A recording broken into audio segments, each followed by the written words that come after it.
Hey, welcome back to the Offload. I'm Brad Mason. John Langford. He's on his phone. We're actually trying to record a podcast, but he doesn't care. It's going out to his Facebook anyway. I took a picture of my junk on accident. What? Accident. Your wife took a picture of his watch. So this is episode 12. We're back again. We just did episode 11. Great thing about episode 11 is we talked about recording it and videotaping it. But once again, I failed to push the start button on our camera. So episode 11 is going to be audio only on YouTube. Episode 12 will be, this should be recording right now. So live footage of us in all of our beauty and glory. So say something. I'm drinking water. Daylight savings time, brother.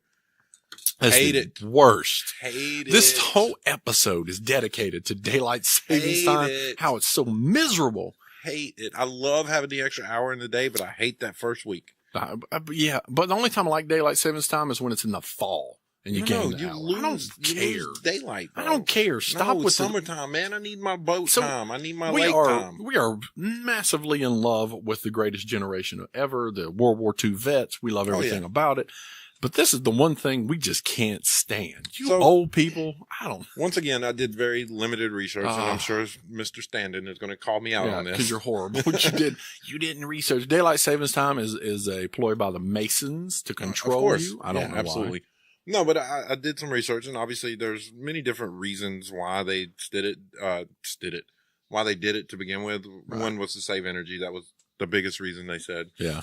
How does it save energy? How does daylight savings time save energy? Because if you have less daylight, I don't know. That's a great answer. I like it. Thank you, I'm Mr. not the expert. Science. Thanks, Bill Nye the Science I'm Guy. not. I never claimed to be. Really no. So I guess it was, if you have more daylight, you use lights less. Right. I don't know. I thought it was about farming. I thought it was that's the another farmers would reason. have more time to. That's another reason, but there's not really a whole lot of farming that goes on in the middle of summer. Okay, so here's the thing about daylight savings time. You don't really save any daylight. It's the same amount of daylight. Well, now there's studies saying that it doesn't really save energy. There's no reason to do it. There's no reason. And if you do any reading on this, right, there are studies that actually have proven that there is a spike in heart attacks the day after daylight savings time. I believe it because it gives you a jet lag effect, right? Yes. I mean, you're tired. I'm struggling. It's 6 o'clock right now, but it feels like 5. I don't know. It's supposed to be 5. Wait, is it 6 o'clock already?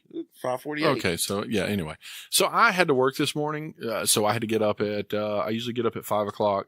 So daylight savings time forced me to get up at what would have been 4 o'clock. So body feels for. Man, I struggled all day. I'm struggling right now. It's terrible. So heart attacks go up, headaches go up. I had a headache today. Car accidents go up. What? Car accidents. That's because tired drivers. A huge spike in car accidents on daylight savings time. There's all kinds of reasons to get rid of it. So what are the benefits of it? What are the benefits of daylight savings time?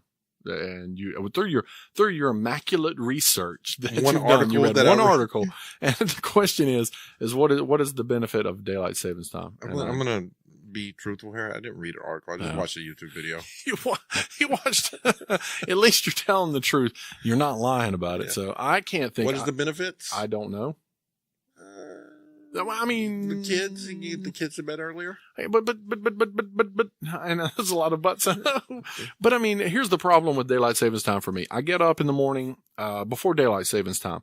I was getting up to go to work and it was dark, and that's miserable. And then I was working till 6 o'clock at night, and I was getting off, and it was dark when I left. So I'm vitamin D deficient because I didn't get any sunlight. Well, you're pasty white anyway. This is probably true. You look like a sunburnt snowman. I don't even know how that's a thing, but okay.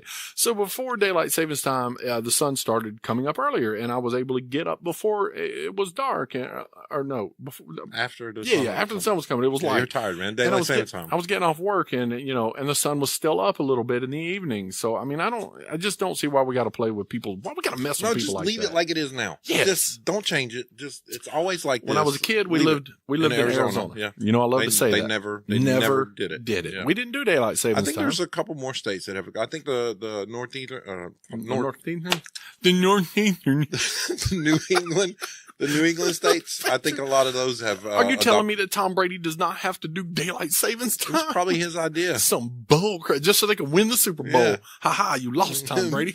Probably his idea. Stupid. But I don't like it. So here's, if I was going to run for president, and this is for the Democrats out there who lost, Hillary, you lost, and it was because you didn't get enough likes on Facebook. We all know that. Abolish daylight savings time. Yes.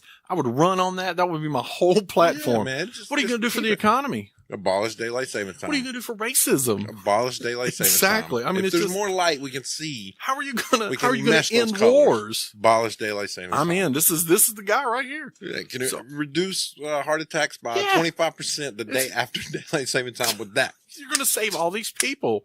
Nice snapping. That's some thick, meaty thumbs. Thumbs. So yeah, I think that would be my platform. I would run. There's going to be no more daylight savings time. We're done with it. I would blame it on whoever the opposite party was. Mm-hmm. I would say it's their fault. They're the ones who wanted it. Ooh, we got a romper room upstairs. It's the kids. They're all over the place. So I would blame it on that. I would blame it. I'd tag it in with Social Security. Do it one of those deals where they you know how they make a bill. Yeah, and then they stick something in on the back side of the. Oh crap! Look, they're getting rid of daylight savings time. This is the greatest thing in the world. So.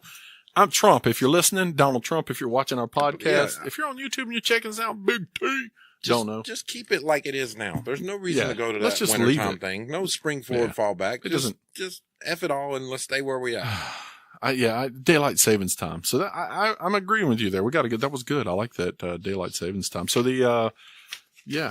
what else? You got the box lock there. We do have box lock. If you haven't. So that's an idea we had about 10 years ago when Amazon started taking off. Everybody has these. Okay, remember the twist mop? Everybody had the twist mop. Everybody thought it was a great idea. Oh man, I had that idea. I should have made the twist mop. Back in the early 90s, my brother worked for a race car part organization in town. And we used to buy down in Lexington. We used to buy these. You bought CDs. If you're not old, if you remember what CDs are, you stick them in your car, whatever. So anyway, I'd throw them in the floor and they would get scratched up. And so I told him, I said, we really need to come up with something you could put on the backside of that thing. That way you don't scratch it.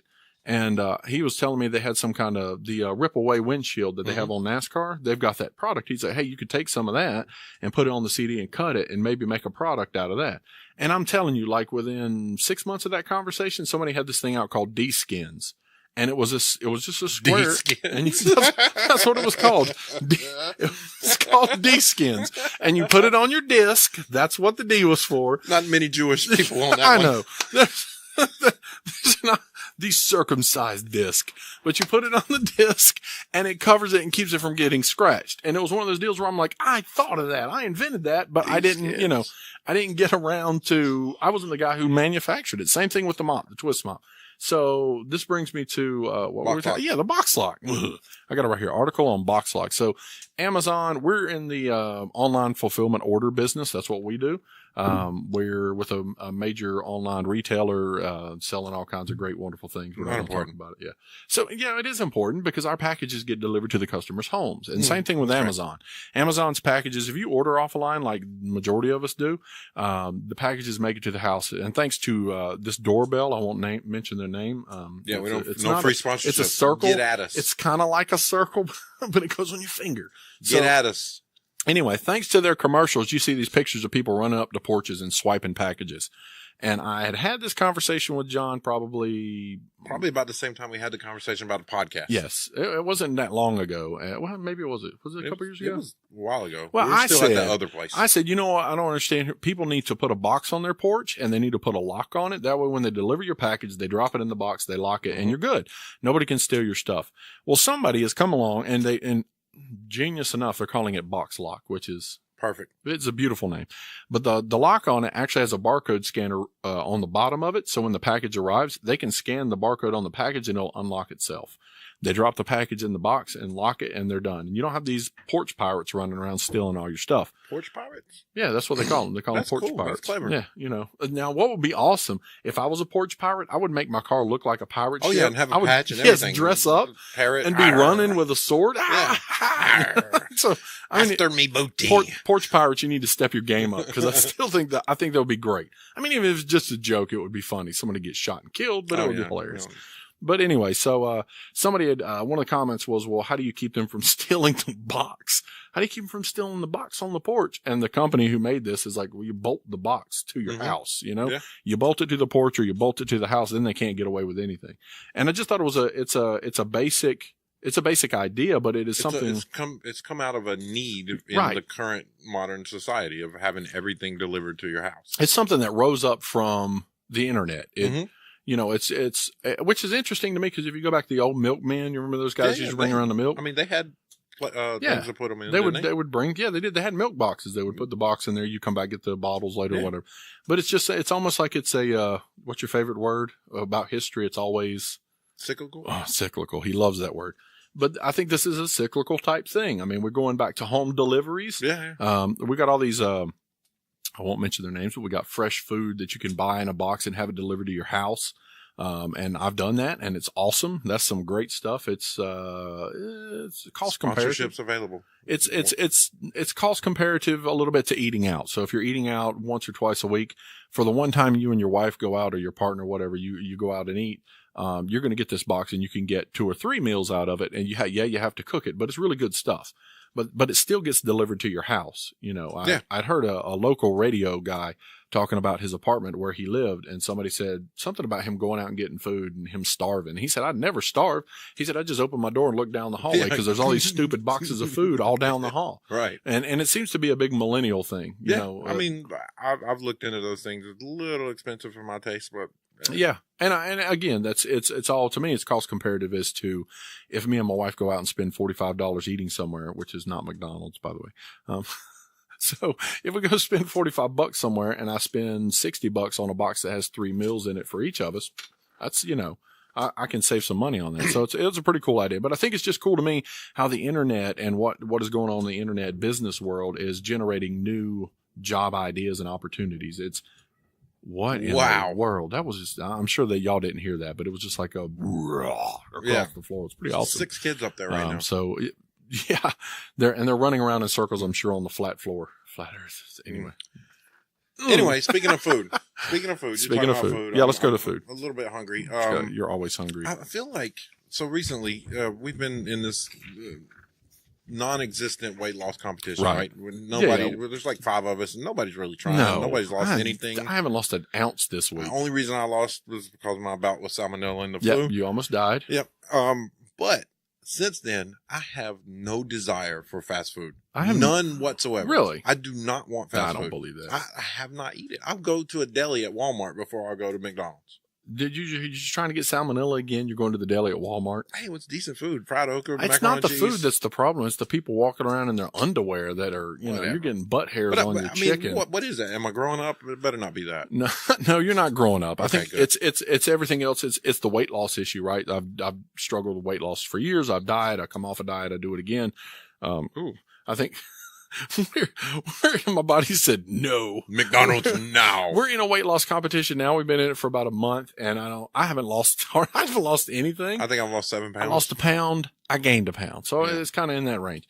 But it's just right now I don't have the motivation. And I think that's where it dies, is because you have to, for weight loss, which this is a weird turn for us, but with weight loss, it's all about the motivation, staying motivated. So I downloaded the app, right? The calorie counter. Yeah, I got that. Me and the wife did that, and we actually lost quite a bit of weight in the last competition we did, counting calories.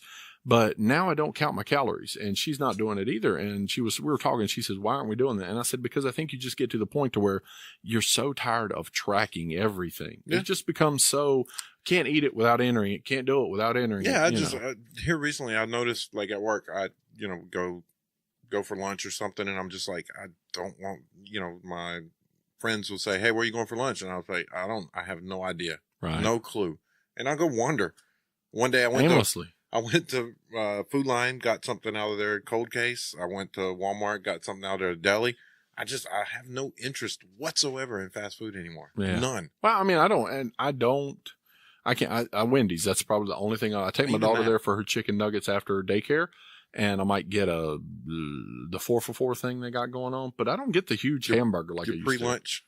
Yeah, pre-lunch. Your pre-dinner. Yeah. My pre-lunch and pre-dinner. But no, I mean, honestly, right now, I would rather eat a peanut butter and jelly sandwich. I don't know what that junk is going on. I told my wife, I said, if I ever get to a place where they ask me what my last meal is, it's a peanut butter and jelly sandwich. So tonight, I'm making dinner for the kids after this. Peanut butter and jelly. No, I'm not making peanut butter jelly. I'm making a grilled crayon sandwich.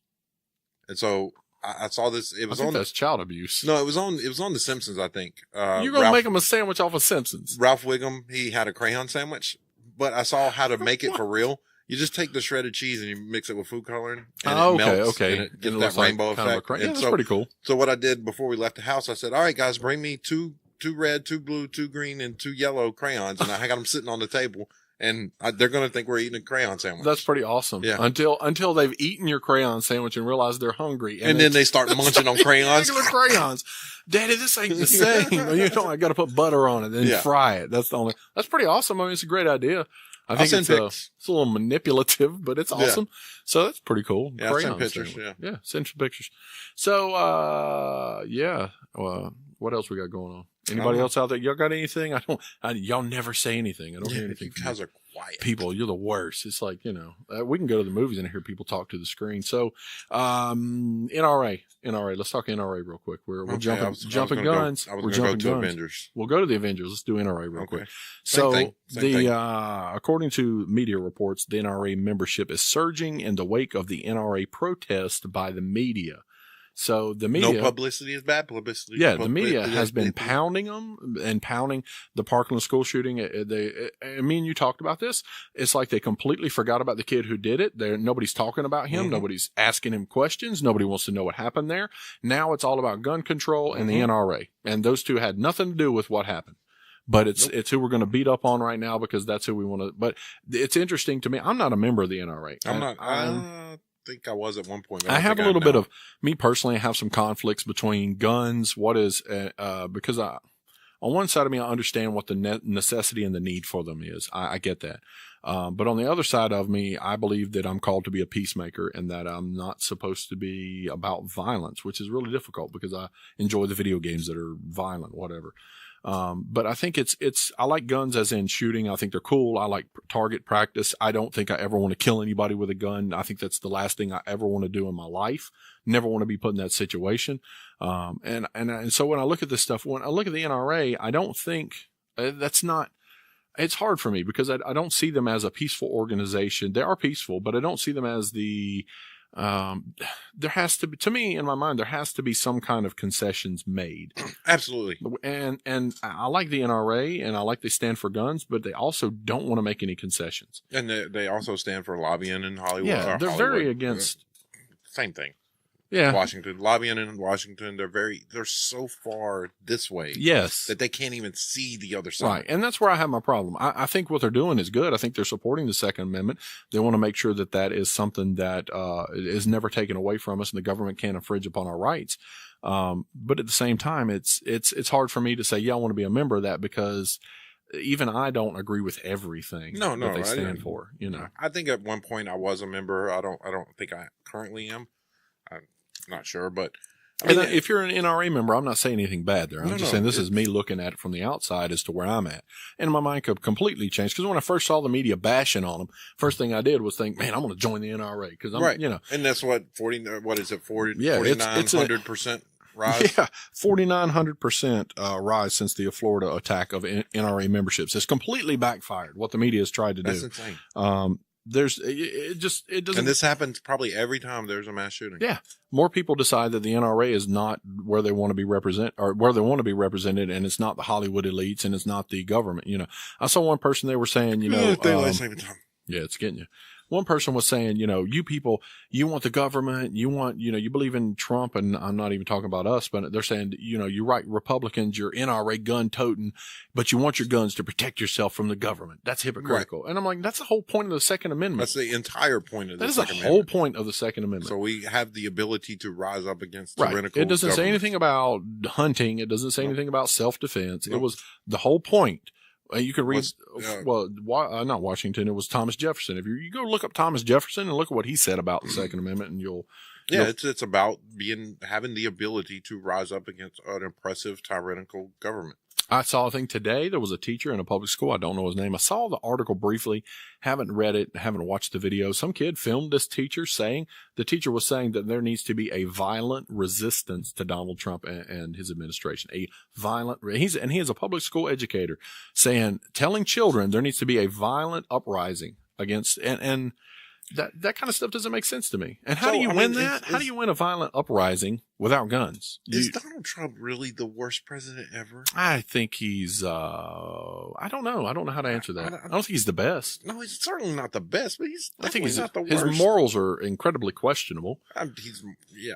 But if you look, okay, so somebody was talking about he gets he gets beat up a lot. The lady, I don't really understand why. There was some porn star lady who claims to have had relations with Donald Trump. He paid her to keep quiet or whatever. Awesome. That's not awesome. But anyway, she's saying he paid her to keep quiet. And this all happened before he became president.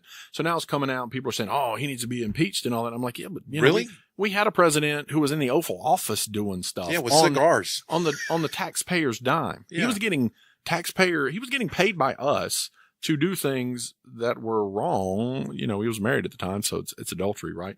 Well, if that still counts, does that still count? It counts. I don't know how that counts. Trust me. Does it count in this world? Yes. Okay, it counts. So he was doing that in the White House, and he went to Congress and he lied in front of Congress. He was impeached for it, but he still was president. And so now we got these people who come out and they're just like, oh, Donald Trump is the worst. And I'm like, I don't like him morally. I think he's the greatest moral person in the world. Never did. Never thought he was a great moral example. No. But I definitely thought, he was going to be a better example than Hillary. Good night. Oh yeah. So, I mean, I don't know. I just thought it was an interesting story because the NRA, I think they're to some point of this, and I know this sounds bad, but I think they're the benefactors in tragedy a lot. Oh yeah, absolutely. Because I think this happens every time, and it's right. So it's for the banshee. It's somebody going to open the banshee gate and make it scream. So nope. The NRA is really, you guys, I don't know what I haven't done enough research about the NRA to really kind of be aware of what their stances are on everything. So for right now, I'm standing out of it. I'm just going to let them handle the back and forth to all that. So whenever all this stuff does break out, I don't even know what that means. Like I said, it's no publicity is bad publicity, and they get their name put on every news media market. So let's transition that. We're going to transition that over to Hollywood since they use a lot of guns in the movies that they make. And then they tell us we shouldn't have guns. And then the Oscars, were a couple last week, and the Oscars had 500. There were 500 police officers. Police officers guarding them. 500 armed police officers to keep the riffraff like us away from them because there's so much. They were having their little speeches up there saying, we shouldn't have gun control. We shouldn't have this. We shouldn't have that. Meanwhile, they're guarded by 500, armed. That's pretty awesome. You guys are doing a great job. So I saw a comment that said, yeah, they're having their speeches about gun control and all this, but they got guns protecting them. Now, what if we took that and put it in front of a school? How many? Yeah. I mean, we're paying police officers to protect these people who make imaginary worlds and fantasy things for us to watch that are not real. And they're patting themselves on the back and they're using our taxpayer dollars to make sure they're safe. So that's pretty awesome. Speaking of Avengers, Avengers is a week earlier now. I saw that, and it was out because of what's his name, T'Challa. I can't say it because I don't know how to say it. It was all about Black Panther. Yep. Black Panther did so well that they decided to bring the Avengers out a week earlier, because they don't. What I read was they don't want Black Panther outperforming the Avengers movie. Really? Yes. They don't want Black Panther outperform. I think it's going to, I don't think it'll outperform the Avengers. Especially this one. But this is also the 10-year anniversary of the MCU. Ooh, congratulations, guys. So, I mean, me and you went and saw the first Avengers movie. Right. Opening night. Yeah. 2012. Hulk we were smash. At Concord. Yeah. Yeah. So that was pretty awesome. Maybe we'll go see this. Yeah, we have to. We might even live podcast. No, not live, but we might record some of our reactions to it afterwards. Yeah, like at a restaurant or something. Yeah, that would be pretty awesome. We could just kind of talk about the movie and stuff. A little bit. So that'll be pretty fun. But yeah, no, I think it's really cool. I think, I saw Twitter, there was an article that said, hey, Black Panther 2 has been approved. And I'm like, really? Duh. Was there any doubt in anybody's mind that this was going to be, you know what? They could probably go ahead and approve the next 3 or 4. And they're going to be okay. Yeah, go ahead and call Black Panther 5 has been approved. I mean, it's just along that same lines, Jessica Jones season 2 is out on Netflix. I haven't seen season 1. Eh. I wasn't too interested. She looks like an ordinary person. I haven't watched season 2. I think what makes me interested. Superheroes to me, what makes them cool are the fact that they have superpowers and they have cool costumes. Yeah. I mean, it's, the Hulk is, if it was Bruce Banner running around just bashing people, you wouldn't watch it. You'd be like, it's okay. It'd be the Punisher. But he turns huge and he's green and he's, Punisher was awesome, man. The Punisher was great. Too much for me. That was fantastic. But Jessica Jones, the first season was a little slow for my taste. Right. I'm sure people liked it. I'm not saying it's bad by any means. What was the Iron Fist? Oh, that was awful. Oh, my God. Is that not the worst thing they've ever done? That was the worst. It's so horrible. If you like all that stuff on Netflix, I love Daredevil. I thought it was Daredevil great. season 1 and season 2 were awesome. Man. Season 2 was got a little lost in the weeds, but season 1 was fantastic. Luke Cage was pretty good. I thought that was good. I was interested the whole time. Jessica Jones I watched just because I don't know why. Nothing else to watch? Yeah, maybe. Yeah. I didn't really like it. It was too slow for me. Is there and then The Defenders was not that good. No, it was not good. For that. I tried watching some of that and I didn't like it. It just wasn't that good. But the Iron Fist guy brought it down. He was horrible. I mean, I could do Kung Fu better than that guy. Yeah, that was pretty bad. It was awful. It was. They're doing season 2. Are they seriously going to do it? I heard they were going to change the fight choreograph guy. Yeah, they got more time. now because the fight scenes were so terrible. Yeah, they got more time to actually train and do some of the choreography. I did martial arts for years. Daylight saving time. So I spent like 15, 20 years in martial arts, got a couple black belts, did all that stuff, did tournament fighting and stuff like that. And so I think I'm a little more. When I see people actors doing martial arts, it's like one of those things where I guess if a NASCAR driver watched Days of Thunder and he would sit there and be like, that ain't how we critique do it. Come on. Like, you can't so when I watch, I'll get on Netflix and I'll watch all these Japanese, Kung Fu, Chinese movies. I love those. Even if the dubbed ones, I don't even care. I'll sit and watch those. But that stupid Iron Fist was so bad. I mean, the fight scenes were just so terrible. And I don't think I made it past maybe two. I watched all of episodes. It just because I was hoping for it to get better and better. And it just didn't. It never did. And the philosophy stuff is what really kind of drug it down, I thought, because I'm able to put myself away from real life on all that stuff. Yeah. I'm able to do that. I think I'm that's okay with that stuff. I think that's why the Doctor Strange. That's a good movie. Cumberbatch. I like it's that. Okay, but it's not the same. It's not the same level as the rest of the Marvel movies. His character, for some reason, doesn't, I don't know. I don't know what it is. It doesn't attract me like, watching Hulk and watching Thor and all these others. So when Iron Man first came out, Iron Man was a B character from the Marvel. Right. I mean, he was not their A-lister. Yeah. When it came out in 2008. So, in my opinion, like, these other characters, like Doctor Strange and all them, they are B characters of the B characters. Yeah. But even still, Doctor Strange was a really, really cool movie. That movie was awesome. It was okay. I loved it. But Ant-Man, I don't think Ant-Man was a huge, major Marvel character. No, he wasn't. No. But it was a great movie. It was his character, a fantastic movie. I love his character is so good in those films. Love that But movie. I always feel like Doctor Strange kind of just is an odd. I think in Thor, wasn't in Ragnarok, we watched, he was in Ragnarok. Yeah. And it was just like this odd, weird pop-in type moment. I mean, they're going to find their dad and they got to go see him in, And it was just like it really kind of stood out to me in the movie. It was different than the rest. I thought Doctor Strange was good. It fits well with the direction the Marvel. The question I have is, what is going on? Well, the question I have is who's going to get killed, who's going to get left behind? Because in the upcoming Marvel movies, somebody's catching it, somebody's out, somebody's. We'll save that for next. Okay, so we'll save that for the next. Our death predictions. We're going to do some Avengers 4. Batman, Justice League right now is out on the DVD. Yeah, it's out on the DVD. Been out for digital and for the Blu-ray. I haven't seen that. I want to watch it. It looks kind of bad, but I'm going to watch it anyway. So, okay. Well, and I'll check that out and watch that. So maybe next time we'll talk a little bit about where we want to see Batman and Superman go. Maybe some Batman, Superman change up. So the next one will be all movie podcast. Yeah, we're going to make it nerd comic book and movie podcast. This has been episode 12 of Two to Offload, Two to Pick. I've been Brad Mason. This ugly mug over here is John Langford. Check us out on Facebook. Check us out on Twitter. Check us out everywhere that you have social media. If we're not on there, tell us and we'll put it on there. That's what we do. So outside of that, we will catch you next time. Have a great life. Love you guys. All right. Bye.